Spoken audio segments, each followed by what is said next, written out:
You're listening to the Pace Radio Network here at paceradio.net. The views expressed by the individuals during this broadcast are their own opinions, and they may not be the same as those of their group or other organizations they may be involved with. All medical advice during our broadcast is not a medical opinion and should be checked with your medical physician.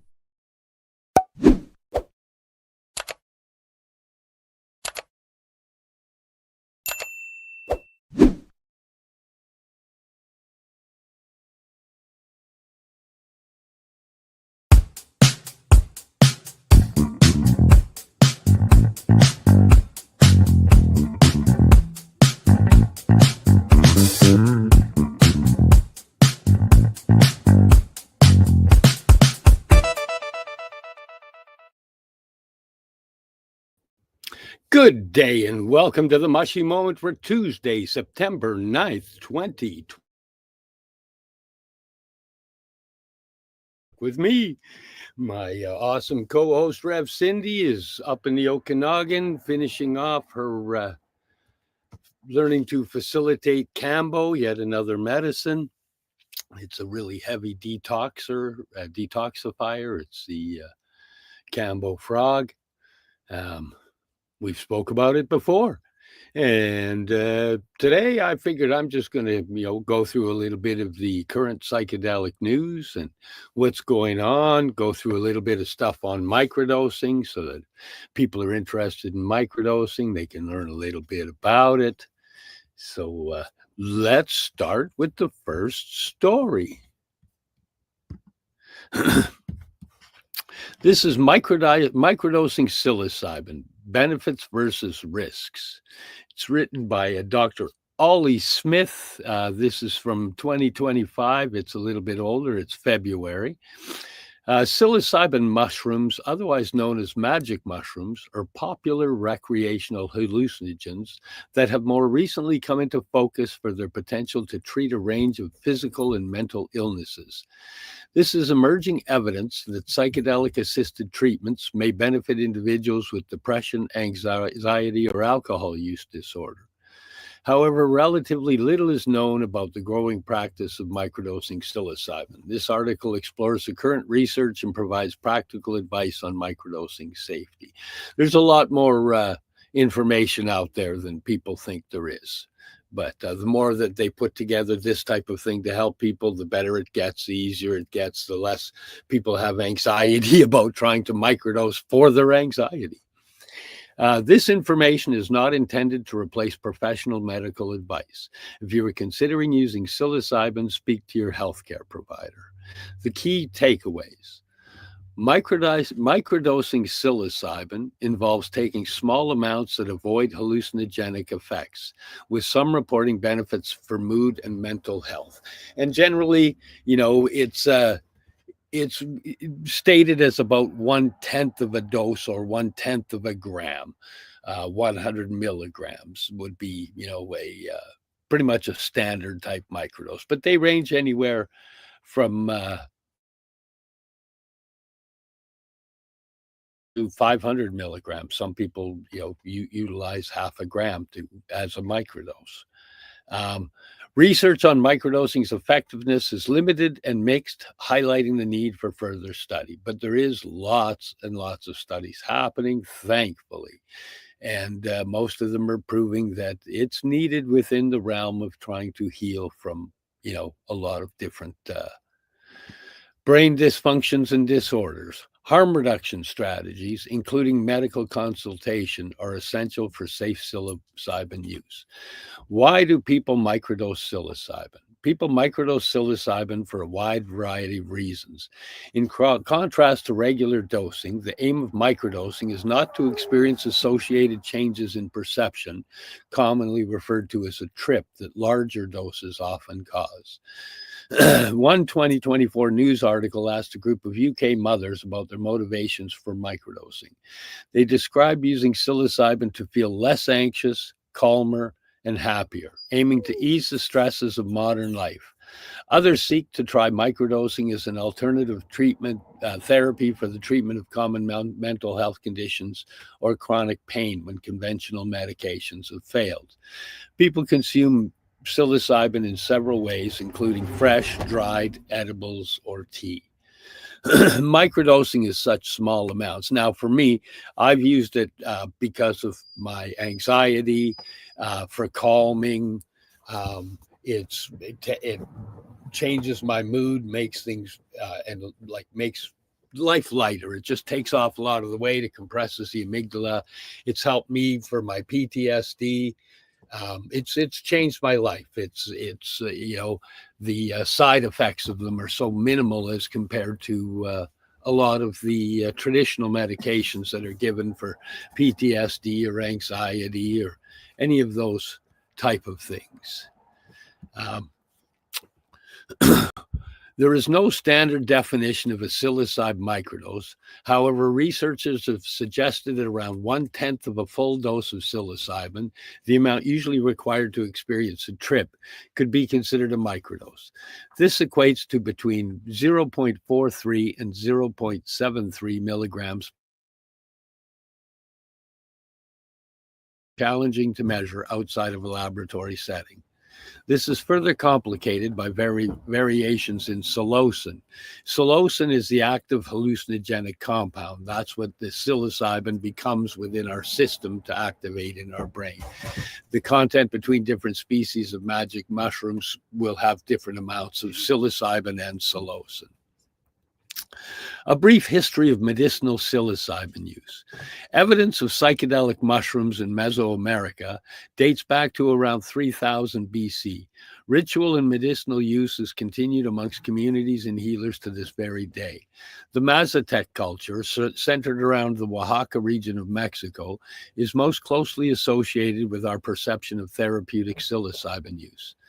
The travel writings of Gordon Wasson in the 50s are credited with the popularization of psilocybin tourism and the eventual introduction of magic mushrooms into Western cultures. Wasson describes splendid visions brought on by the consumption of psilocybin in a ritual led by the famed Mazatec healer Maria Sabina. From the late 1950s onwards, research into the medicinal qualities of psilocybin took off.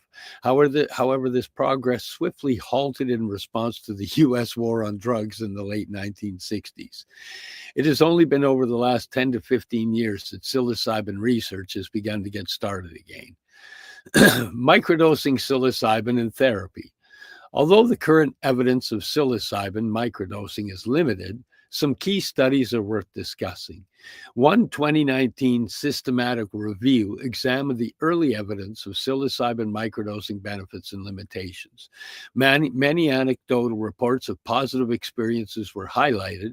However, the researchers emphasized the need for further research into the potential risks of this therapy. 2022 observational study noted a moderate improvement in mood and general mental health symptoms for individuals microdosing psilocybin for 30 days. However, as participants were aware that they were trying a microdose therapy, the placebo effect, where individuals report symptom improvement not due to the active substance, but rather as a result of the brain's expected response to a treatment it perceives as effective, cannot be ruled out. Controlled trial questioned anecdotal evidence of the benefits of microdosing. They reported no significant improvement in creativity, mental agility, physical activity, mental health, or well-being. Finally, in 2023, a case series discussed the significant pain-relieving effects of microdosing psilocybin reported by 3 individuals with chronic pain. Overall, the current evidence for the effectiveness of microdosing is mixed. However, many people are indeed reporting positive effects from this therapy. Now, as somebody who meets a lot of people that utilize microdosing, I can say that there's a huge percentage that find a lot of relief in the microdosing. There's a small percentage that try it that don't get any benefit or don't try it long enough. You know, it's a slow and steady thing. It's not an immediate fix, you know, just like a lot of the medications. You got to do them at least 30 days. It takes 30 days to get into your system. So really you should let it go to 60. By the end of 90 days, we'll know. Well, if you microdose for 90 days, you'll know as well. And honestly, whether it's microdosing or placebo, who cares? If it's getting rid of your depression and you think that it's working, and it is working because you're thinking it's working, hey, as long as it's working, that's all that matters, because being in that place of depression, being in those dark places in your brain are brutal places to reside in. So whatever it takes to get you out, seriously. There's too many people committing suicide because of it. So, is it safe to microdose psilocybin without supervision? In short, microdosing psilocybin is safe until it's not. Like anything, there is a certain amount of risk that must be considered when deciding to take magic mushrooms. In low doses, most people report neutral or positive effects when they're microdosing psilocybin. However, without appropriate medical supervision, there is a potential for harm. Without access to a regulated supply of psilocybin, there is a possibility of accidentally taking too high a dose and experiencing a traumatic trip. In controlled environments, healthcare professionals can support and treat individuals experiencing adverse effects. Myself, I just got myself a scale.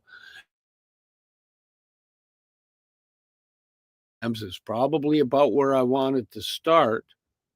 And I started. I found my mushrooms. It's not that hard to find them if you find the plant medicine people and you find the PTSD people, because they're trying to heal and they're finding the things that are working for them. But again, it doesn't work for everybody. Furthermore, the accurate identification of mushrooms is a highly specialized skill. Consuming the wrong mushroom can cause severe liver damage, seizure, or even death. So, you don't want to be going out if you don't know what you're doing and just picking a bunch thinking, I'm getting a bunch of mushrooms that are going to help me. That's why they're working on how to source them, how to put things together. And that's why there's groups of people like myself and John that are getting together and helping other people who've got good sources that are clean in a world where people are dying constantly from drug overdoses and not knowing what's in the drugs. I'm an advocate for safe supply. So, it's if I know where I can find you something safe, I'm going to let you know where you can find something safe. I've had enough of my friends pass away. Risks associated with psilocybin misuse. It is important to be aware of some key risks associated around psilocybin misuse. And again, this is misuse. This isn't just about the microdosing or using it for a healing process. This is about, misusing you. If you're not aware of your intention, your environment, your surroundings, what you're trying to work on, etc., it can go bad. There are people that have bad trips, and occasionally people will experience frightful altercations in this perception when taking the psilocybin. Intense feelings of fear and paranoia can accompany this. That's why it's nice to have a safe space and a trip sitter there to help you through stuff. Somebody that's educated and knows what to do and can help you out of any areas you might go that you might find, because some people do find it pretty overwhelming. It breaks a lot of human constructs and lets you see that they're actually not, realizing they have a lot more power in their own life than they think they do. The worsening of existing mental health conditions. Psilocybin can potentially trigger mania or psychosis in individuals who suffer from conditions such as bipolar disorder and schizophrenia. Hallucinogen persisting perception disorder. This is a rare complication of psilocybin use where people experience ongoing alterations in perception or visual hallucinations. I don't know what the percentage of that is, but I believe it's really low. Unknown content. If psilocybin is obtained illegally, there is a possibility that the mushrooms may be cut with other harmful substances. Because if somebody weighed out fentanyl on a scale and weighed your mushrooms out on the scale, a couple grains of that fentanyl or a couple grains of that carfentanil can take you down. That's why I'm an advocate of safe supply. And if I know where there's a safe supply and you're in need, get a hold of me, because I'll help you to find stuff that'll keep you alive and keep you safe. Safety and harm reduction tips for microdosing psilocybin. We do not advocate for, promote, or recommend the use of illicit substances in any way. However, we believe that those who do should be able to access information to reduce harm and experience these substances as safely as possible. If you choose to microdose psilocybin, here are some helpful tips to reduce the potential for harm. Have a sober friend. The best practice for taking psychoactive substances always involves designating a sober friend to have oversight during substance use.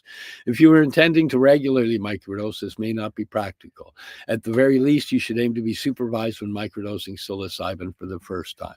And I think that's a great idea. I think that for that first time, so you can get rid of your fear and realize there is nothing to fear, it's a great thing to have other people around. I'm actually looking at starting some microdose courses for some people that we can put together and bring in hopefully some first responders so that they can learn there's another way to battle PTSD. Have a safe environment. Ensure any potential risks are managed before taking psilocybin. You should avoid driving and operating heavy machinery. Verify the substance. Try to acquire psilocybin from a reputable source. In jurisdictions where psilocybin can be used legally, this should be from a regulated seller. Talk to your doctor. Discuss your intention to microdose psilocybin with your physician. They can advise you on any risks,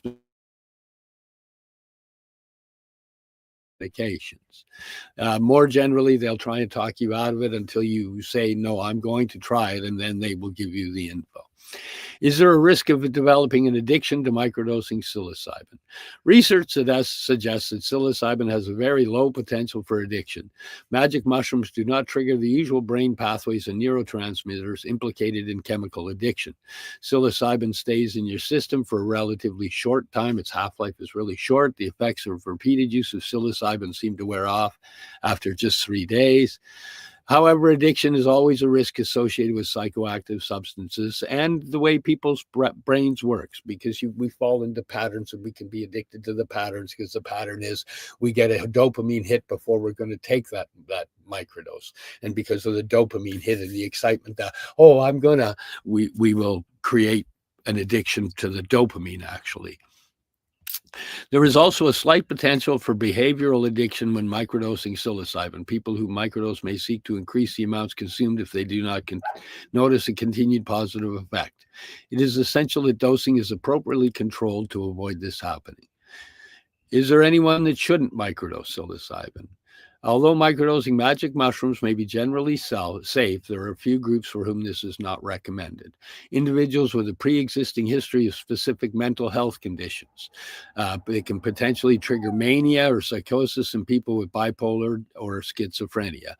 If you're under 18 years old, you're pregnant or breastfeeding, there's a lack of reliable studies exploring the safety of consuming psilocybin in these groups.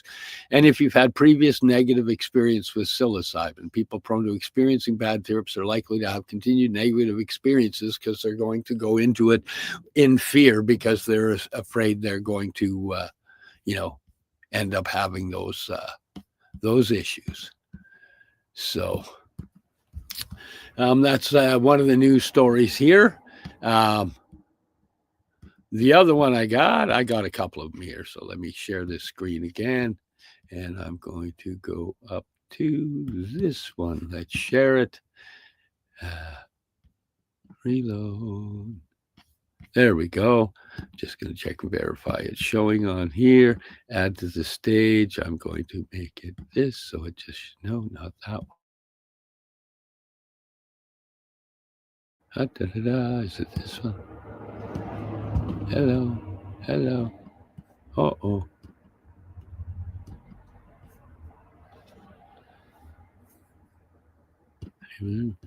Add the stage. There we go. Okay. So now I'm going to go through this one here. Believers say microdosing psychedelics helps them. Scientists are trying to measure the claims. Microdosing is gaining in popularity with a new breed of health seekers. This one is 2025, but it's also from April. Marine Corps combat veteran Matt Metzger poses for a portrait with a plate of mushrooms that he grows for himself for microdosing.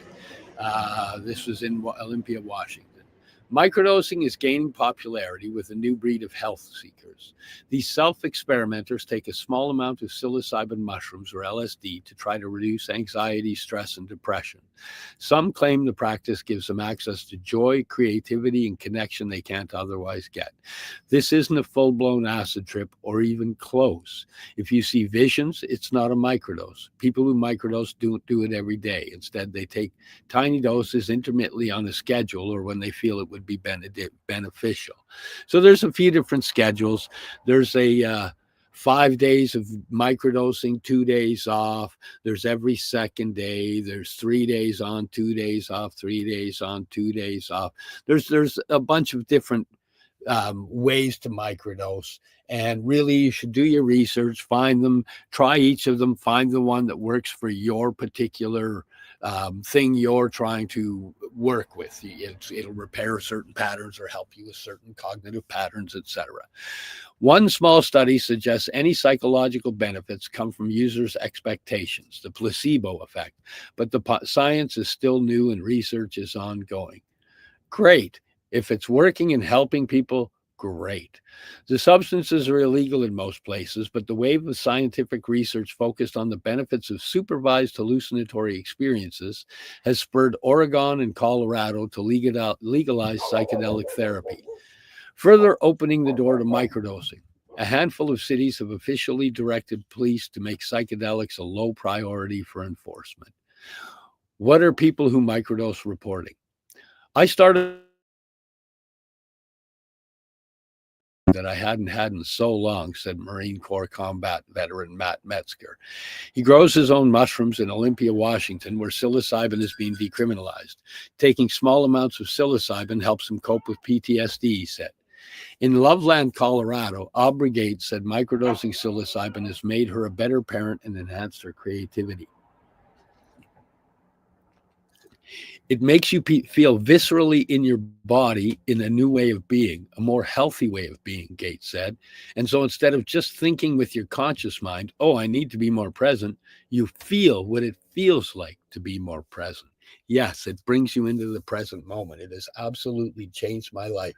I don't dance in the fear of the days that are ahead and what I have to get accomplished. And I don't beat myself up about the crap in the past. I spend a lot more time being thankful right here in the moment of enjoyment where we live. There is only really ever now. What does science say about microdosing? These kinds of claims are hard to measure in the lab, say scientists studying microdosing. For starters, belief is so important to the experience that empty capsules can produce the same effect. Until afterward, whether they had spent 4 weeks taking their usual microdose or placebos. Psychological measures improved after 4 weeks for everyone in the study, regardless of whether they were taking microdoses or empty capsules. It appears that I was indeed taking placebos throughout the trial. I'm quite astonished, wrote one of the study participants. It seems I was able to generate a powerful altered consciousness experience based only on the expectation around the possibility of a microdose. Great. That shows what the power of the mind has. The brain has the ability to heal. When we have the other tools and nutrients and things that give the brain neuroplasticity, it heals that much faster. It's beautiful. It's beautiful that it can heal from an altered state of consciousness just from the expectation that you might be using it. That's beautiful. Scientists haven't found lasting effects on creativity or cognition, according to a review of a handful of small placebo-controlled trials of microdosing LSD. One small study did find glimmers of an effect of small LSD doses on vigor and elation in people with mild depression when compared with a placebo. It may only work in some people and not in other people, so it makes it hard for us to measure it under laboratory conditions, said University of Chicago neuroscience researcher Harriet DeWitt, who led the research. The potential has spurred an Australian company to conduct early trials of microdoses of LSD for severe depression and in cancer patients experiencing despair. Meanwhile, few rigorous studies of psilocybin microdosing have been done. Psilocybin mushrooms are the most often used among psychedelic drugs, according to a report by the nonpartisan RAND Research Group. RAND estimates that 8 million people in the U.S. used psilocybin in 2023, and half of them reported microdosing the last time they used it. I can say to you that I know at least 50 people that have started using microdoses of psilocybin and some adaptogens and nootropics to help change the way their brain viewed their life. They used to be depressed.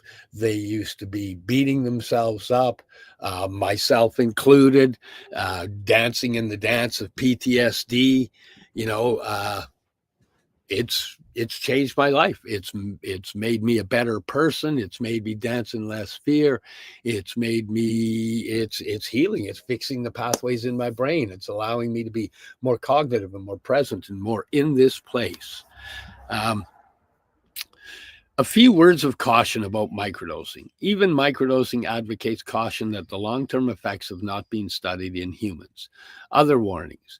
Unregulated, although I have to say, depending on what your long-term is, my partner John has been microdosing for over 10 years. I've been microdosing for 5 years now. And so far, it's just slow and steady healing, That's what I see with the other people that we walk with as well. Slow and steady healing. It's a beautiful thing.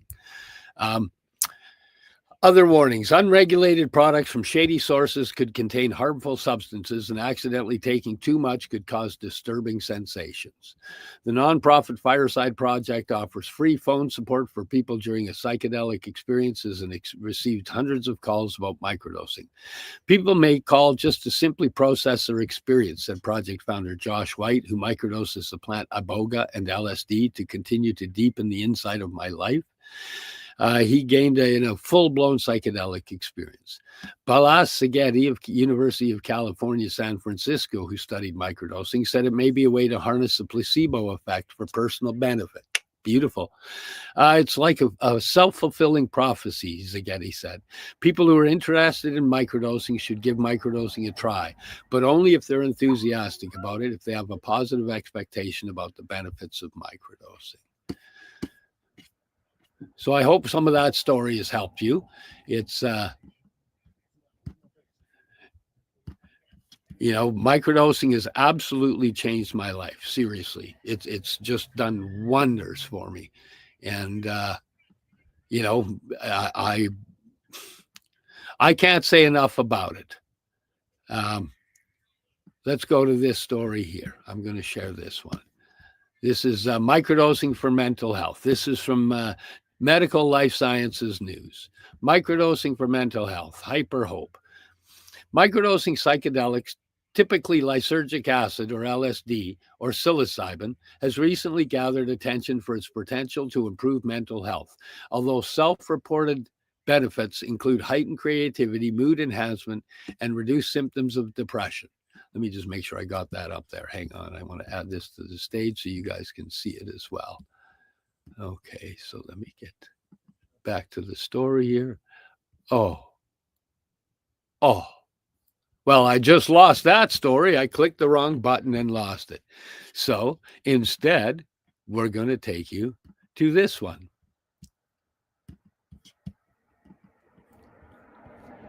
Let me make sure it's showing. We add it to the stage. There we go. This is Europe's huge breakthrough in access to psychedelic therapies. Now, this is September 3rd, 2025. So it's actually a fairly recent story here. After almost 3 decades of psychopharmacological research and having treated thousands of psychiatric patients with psychotropic drugs like antidepressants and psychotics, Dr. Gerhard Grunder became critical of this approach. But you know what? It's time for me to go to an ad so that you can see our sponsors and take a quick pee if you need one, like I do. So here we go. I'll be right back in like 2.5 minutes. You're listening to the Pace Radio Network here at paceradio.net.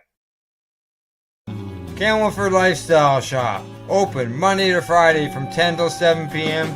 or by chance. Check out our flags, our t-shirts, plus our hats, and look of that supply of rolling papers, plus much more. We've got bongs and your favorite herbal vaporizers. Look at all the incense we have, as well as for those who collect knives, check out these knives in our collection. And while you're here, stop in to see Shay at the piercing room, where you can get poked by Shay. Daily deals, check them out. Campbellford Lifestyle Shop, 17 Bridge Street West, Campbellford, Ontario.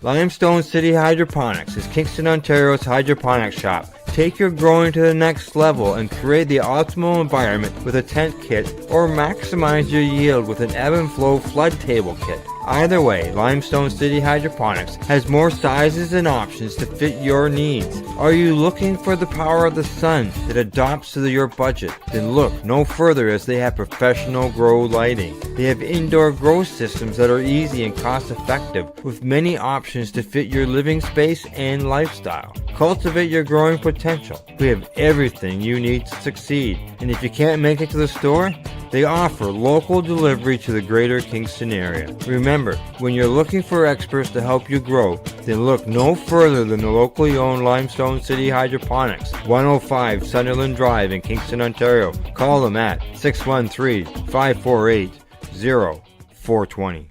Rerolled Saturdays. Check it out. Nothing but non-stop cannabis and psychedelic programming. Find it at 420pace.ca. You're listening to the Pace Radio Network here at paceradio.net. Welcome back to the Mushie Moment for Tuesday, September 9th, 2025. My awesome co-host, Rev Cindy, is in the Okanagan completing a Kambo facilitation program. So you're stuck with me, and I'm going through a bit of news. One of the articles I'm going through is a current one from September 3rd here, 2025. Europe's huge breakthrough in access to psychedelic therapies.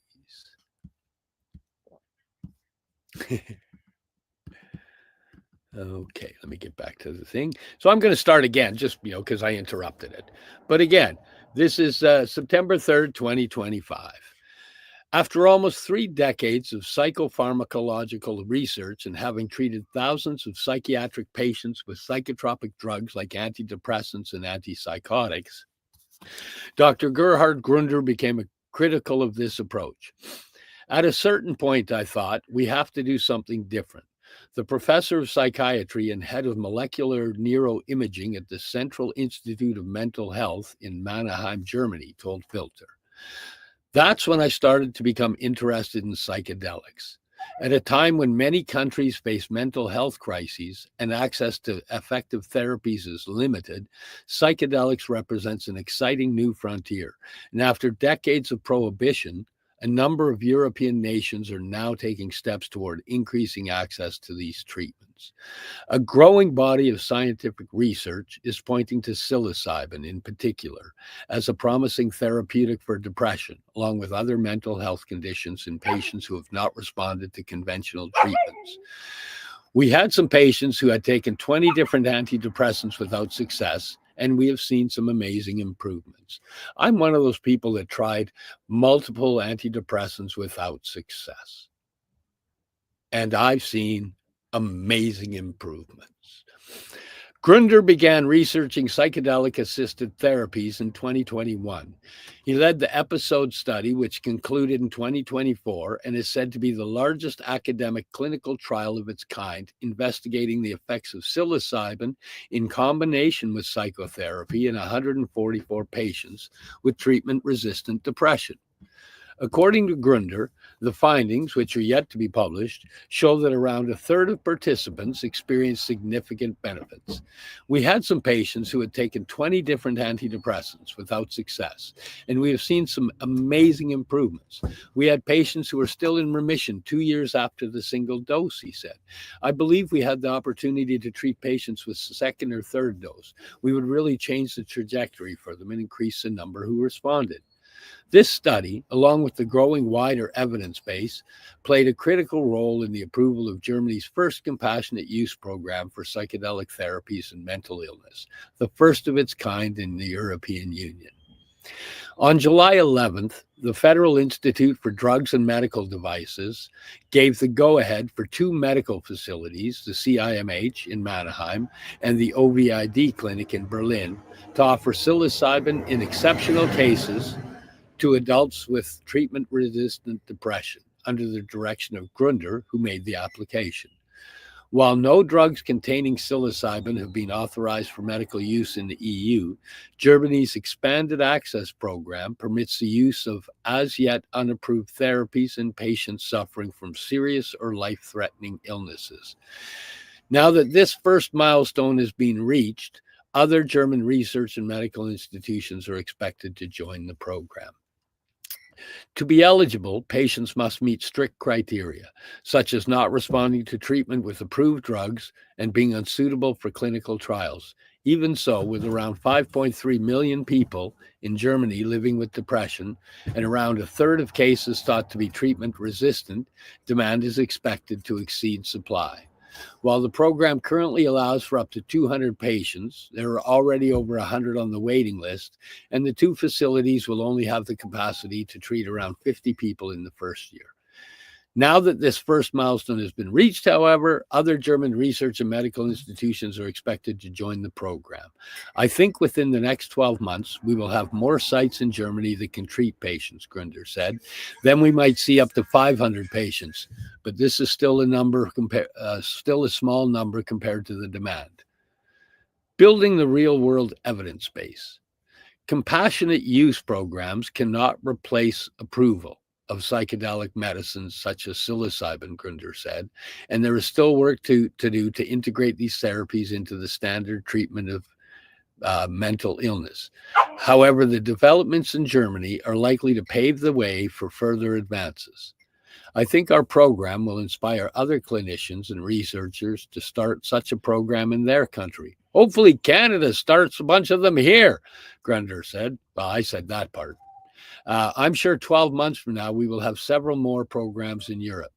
Switzerland, which is not an EU member, implemented a framework for the therapeutic use of psilocybin, MDMA, and LSD in certain conditions in 2014. But the fact that prescribers there are only required to report adverse events means that over the last decade, no data on patient outcomes have been collected. Let me read that again.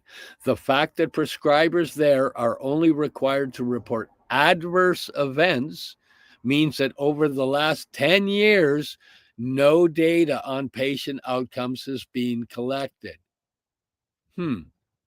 Germany's program will collect and share data on patient outcomes as well as any potential adverse effects. This is a great opportunity to gather real-world evidence for this drug in this indication to provide to the public and the authorities, Grunder said. Different countries must come together and compile the evidence that we gain through these programs, he continued. We get more evidence every year, and this will lead to more compassionate use programs in different indications, and probably with other psychedelics, like LSD. With Germany being the European powerhouse, we can hope that these developments will have a knock-on effect. His European colleagues agree. Professor David Nutt, a leading neuropsychopharmacologist and chair of the British charity Drug Science, told Filter that the program would massively accelerate work with these important drugs. I think they should be calling them medicines myself. But Dr. Anne Schlag, the charity's acting CEO and head of research, said the real-world data it provides could be instrumental in informing future policy change. With Germany being the European powerhouse, we can hope that these developments will have a knock-on effect in terms of legitimizing psychedelic medicine more widely in Europe, Schlag told Filter. The collection of real-world data will be essential for this, and German researchers now have a unique opportunity to systematically collect, analyze, and share high-quality data and to impact future policy making. The United Kingdom, while no longer a member of the EU, has in the past followed in Germany's footsteps in drug policy reform, notably legalizing medical cannabis in 2018, a year after German lawmakers did the same. In August, the government's Home Office accepted proposals put forward by the Advisory Council for the Misuse of Drugs to remove the requirements for a license to research Schedule I drugs such as psilocybin and MDMA. According to James Bunn, a legal and regulatory consultant in the psychedelic sector, while it's not clear yet what wider impact this will have, the move should make it easier to conduct vital research. And that's the best thing. Take them off of the schedules so people can do the research. Because when they're Schedule I drugs, it means they have no medical benefit and you're not even allowed to do studies. And that's bullshit. A lot of these have massive medical benefits and they should be being studied like crazy. We're going through a mental health epidemic through the whole planet right now. So let's get this rocking and rolling and get it fixed. According to James Bunn, a legal and regulatory consultant in the psychedelic sector, while it's not clear yet what wider impact this will have, the move should make it easier to conduct vital research. This reform should not only reduce bureaucratic burdens, but also expand the range of institutions able to study them, ultimately enriching the evidence base for future regulatory decisions. He believes this shift will be buoyed by Germany's new progressive policies, which could have a destigmatizing effect. For the UK to keep pace, it must move beyond its existing early access to medicine scheme, which is ill-suited for psilocybin, and establish a new framework to mirror Germany's, he said, though exactly what this would look like is still an open question.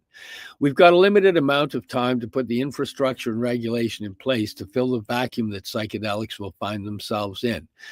Timmy Davis, CEBDP's Director of Psychedelic Policy and Regulation and Policy, blah, blah, blah, blah. Davis believes the first psychedelic drugs are on the cusp of market authorization in the UK, but he's skeptical that a country will see any regulatory change before then. Now that the government has facilitated research, I don't think it will reschedule until the drug research market reaches market authorization, which I would imagine will be another 3 years. Then post-market authorization. We're almost certainly looking at a considerable period where it will only be available on private prescription. Or black market, or people are making it themselves because we're not interested in jumping off the bridge. We want to make ourselves better, so we're going to find it. Move it. Let's get it moving. There's people jumping off of bridges already. It's not acceptable. Czech Republic to legalize psilocybin therapy in 2026. Yes.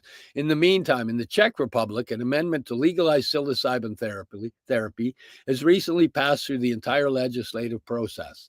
The new law, expected to take effect from 2026, will allow physicians with psychiatric or psychotherapeutic qualifications to administer psilocybin to patients with certain conditions in the context of psychedelic-assisted psychotherapy. This is a huge breakthrough for mental health care, Dr. Rita Karakova, a psychologist, psychotherapist, and leading psychedelics expert in the Czech Republic, told Filter. This change paves the way for a new form of legal support for people suffering from depression, anxiety, addiction, PTSD, and a whole shitload of other 3- and 4-letter word mental disorders and health issues. Geez, look at me jumping in there. As a researcher at the country's National Institute of Mental Health, Kakarova has investigated the therapeutic potential of psilocybin, ayahuasca, 5-MeO, DMT, and other psychedelics. She was a principal investigator of a nationwide study mapping the phenomenon of psychedelic use, supported by the Technology Agency of the Czech Republic. The clinical and epidemiological research has been essential for this major political change, she said. As founder, I'm on a podcast. As founder of the International Sorry, neighbors are visiting. As founder of the International Initiative Beyond Psychedelics, the professional educational institutions Beyond Academy and Beyond Institute, and the Czech Psychedelic Society, Kakarova is working closely with colleagues to support the Ministry of Health in setting regulations that are open enough to provide access while ensuring a high standard of care. Ideally, this would be carried out by well-qualified experts and multidisciplinary teams, which I believe are the backbone of truly beneficial care, she said. Simply providing access is not enough. What truly matters is the quality of training, integration into mental health care, and clear professional standards. In the Czech Republic, we have already set up professional training programs combining medical safety, psychotherapeutic depth, and human-centered care. If they get it right, it could be a blueprint for other countries to follow. I hope that through collaboration between regulatory bodies and psychedelic experts, we will be able to build a sustainable, credible, and ethical system of care that can serve as a model for Europe and beyond. The beginning of European acceptance. Opinions are mixed on whether and when other European states will explore the rescheduling of psychedelic drugs. But Josh Hardman, CEO of the consulting company Psychedelic Alpha, told Filter that discussions around other compassionate use programs and legal carve-outs are already underway in some countries. Europeans often have to wait longer to access innovative medicines than the American counterparts, especially for more complex or novel treatments, he said. I think that these moves in the Czech Republic and Germany reflect to some extent a concern that Europeans might have to wait quite some time before psychedelic therapies are available and reimbursable in many member states. I would be surprised if other European countries followed suit in the coming years. In 2024, the EU announced it would fund its first ever multi-site clinical study into psychedelic-assisted therapy, with a consortium of 19 European organizations investing 6.5 million euros to explore whether psilocybin therapy can help reduce psychological and existential distress in patients with progressive incurable illnesses. Meanwhile, an EU citizens initiative led by Psychedelic Care is attempting to collect 1 million signatures for 2025 to request that the European Commission take action to foster equitable, timely, affordable, safe, and legal access to innovative psychedelic-assisted therapies. It marks the first time a movement of such scale has called on European leaders to address the issue. Kakarova believes that with research growing at an accelerating rate and public initiatives starting to catch up, we are at the beginning of an era of broader acceptance of psychedelic medicine in Europe. As in the Czech Republic and other countries, it is only a matter of time before other substances, contexts, and changes are sensibly and safely regulated and made available to those who need them, as well as to those who can benefit from them in other ways.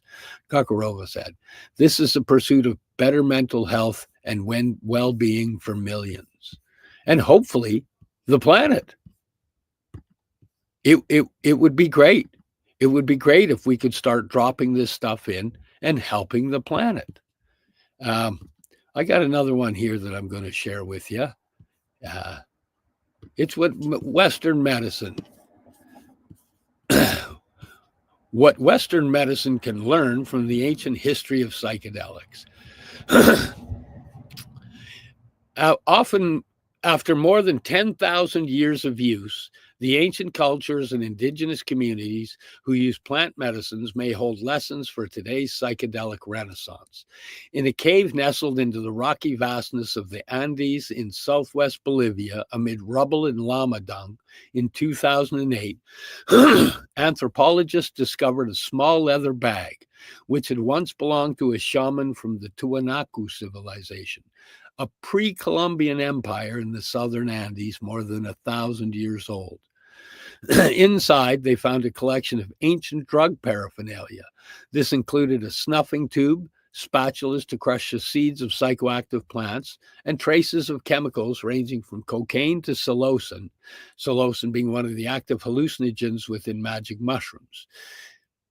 And they found base ingredients for the psychoactive tea ayahuasca.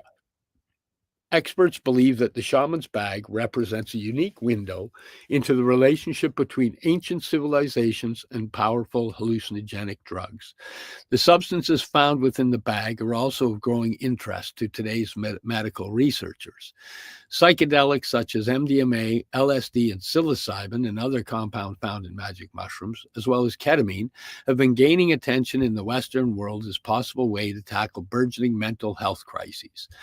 Their proponents see some psychedelic compounds as a potential new class of blockbuster treatments for psychiatric disorders such as anxiety, depression, substance abuse, among others. It's thought that the compounds may help to alter the perspective of individuals with so-called diseases of despair, including suicide, drug overdose, and alcohol abuse in conjunction with taking therapy. However, these treatments have also been criticized as overhyped and potentially harmful. Well, I can tell you in my circle of healing, I've met a lot of people that have utilized these medicines and have changed their lives and are walking way healthier paths. And I'm one of them. As this emerging field of medicine develops, and not without many twists and turns in the road, see fact box, no MDMA for PTSD.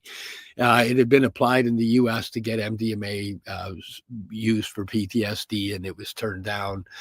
They said there wasn't enough supporting documentation, but I'm sure it'll come back again. Discoveries such as the shaman's bag in the Bolivian Andes are shedding light on the role psychedelics played in ancient societies.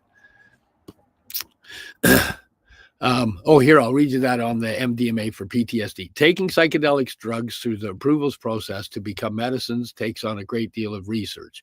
On 10th of August, the U.S. Food and Drug Administration announced that it would not be approving the MDMA-assisted therapy as a novel treatment paradigm for moderate to severe post-traumatic stress disorder. Some promising results from a phase 3 trial had been published in September of 2023, but the FDA said there was insufficient data to conclude that the drug was safe and effective. Yeah, okay. I'm not going to touch that. Yet among these cultures, psychedelics were perceived in very different ways. Uriah Selidwan, a senior academic at the University of California, Berkeley, says that the term psychedelic is very much a modern Western construct. Indigenous communities across the global South have incorporated these medicines into their lives for centuries, referring to them as spirit medicines. The belief in the West is that they are used to treat mental health disturbances, says Selidwan, herself of indigenous Nahua and Maya descent, and who aims to use her research to reclaim, revitalize, and transmit indigenous wisdom. But indigenous use isn't only about rituals and ceremonies, but everyday practices. For example, if something of value has been lost, the community would go to the medicine practitioner. Historical documents do indeed point to the psychoactive substances being used for healing purposes, but this was just a small aspect of their use. Instead, spirit medicines played a major role in building connections with communities, sacred rituals, palliative care, exploring consciousness, facilitating creativity, and hedonism.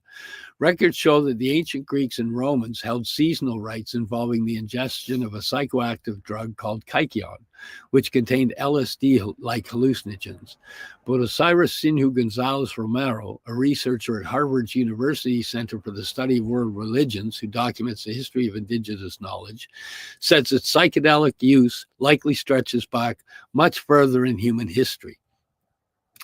Archaeologists believe that the psychoactive mushroom Amanita muscaria was first used in America sometime after humans first crossed the Bering Strait between eastern Russia and Alaska during the Ice Age around 16,500 years ago. The mushroom is still used today by the indigenous Ojibwa community by the Great Lakes region between Canada and the United States. We know that sacred mushrooms with psychoactive properties have ancient traditions in Mesoamerica, says Gonzalez Romero. There's evidence of this from analysis of pollen, pictographic writing, ceramic sculptures of figurines holding sacred mushrooms, and even carved mushroom-shaped stones from the Mayan civilization. It is thought that the use of San Pedro and the peyote cacti, which both contain the psychedelic mescaline, go as far back as 8600 BC in Peru and 14,000 BC in Mexico. According to González Romero, one of the earliest known written documents describing a ritual involving sacred mushrooms is the Codex Vindobonensis Mexicanus I, a pictorial book created by the ancient Mixtec civilization created by the indigenous Mesoamerican Mixtec people between AD 1100 and AD 1521. According to the researchers Martin Jansen and Gabina Aurora Perez Jimenez, who have studied Mesoamerican archaeology in the Codex Vindobonensis Mexicanus I, one of the depictions features the god of the wind carrying mushroom-holding lizards on his back, while participants in the ritual bear mushrooms in their hands. Knowledge of these practices first began to be disseminated more widely through the writings of a Franciscan friar called Bernardino de Sahagún, who spent decades studying and documenting the beliefs, culture, and history of the Aztecs following Spain's colonization of Mexico. Albert Garcia Romeo, professor in psychedelics and consciousness at Johns Hopkins University School of Medicine, says that the Sahagún described Aztec rituals involving psilocybin containing mushrooms in the 1520s, followed by what modern day practitioners might call group therapy. He, de Sahagún, wrote that they would use these mushrooms in ceremonies where people would dance, sing, and weep, and then in the morning they would talk about their visions.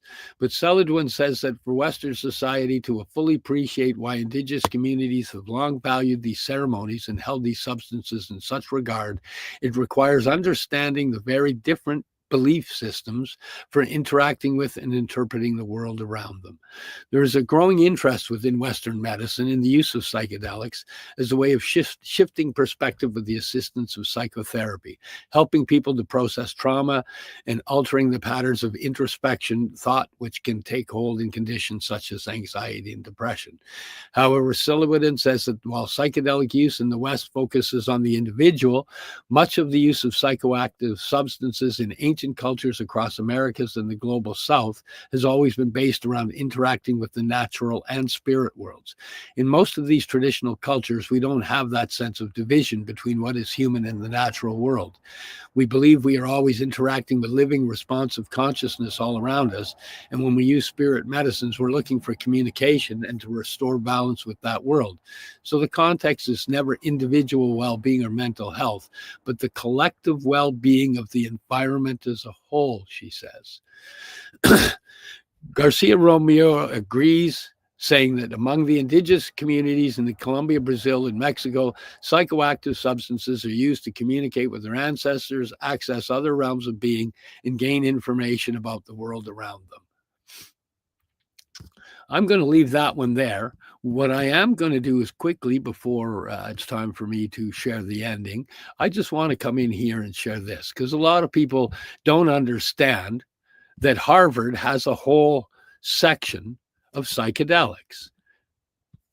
So it's the Harvard study of psychedelics. And this goes in combination with also their religious studies.